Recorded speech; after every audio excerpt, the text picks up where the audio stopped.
No alla scelta del governo nazionale di destinare in via esclusiva 3 istituti penitenziari sardi ad accogliere detenuti in regime di 41 bis. La Sardegna ha risposto in massa alla mobilitazione convocata in piazza Palazzo a Cagliari dalla presidente della regione Alessandra Todde. In 1500, tra politici, sindacalisti, indipendentisti, associazioni e semplici cittadini, si sono radunati davanti alla prefettura.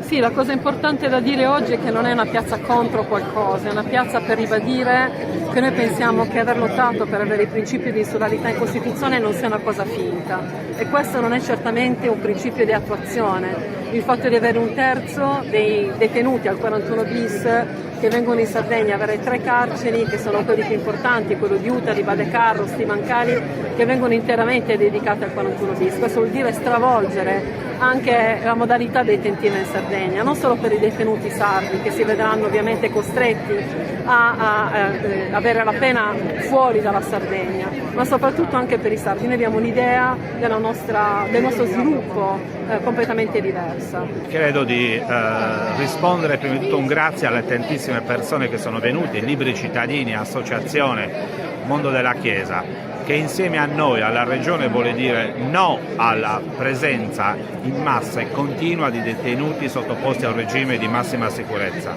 Sì, Nuoro dice no perché anche dall'ultima risposta del Ministro Nordio ci siamo resi conto della conferma di quella che è la vera intenzione del Governo, cioè dedicare l'intero carcere ai detenuti 41 bis.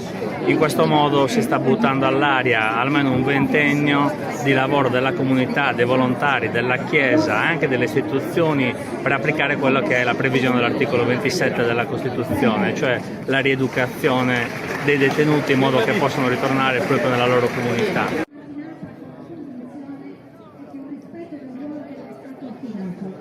Parlo come cittadina coinvolta, ma anche come insegnante che ogni giorno lavora con ragazze e ragazzi. Quello che chiediamo oggi, lo chiediamo con questa piazza, lo chiediamo con questa rappresentanza, è di iniziare seriamente un dialogo con la Sardegna. Però la cosa importante è anche dire a tutti quelli che sono qua, ai sindaci che sono qua, che questa è la prima iniziativa e noi non ci fermiamo.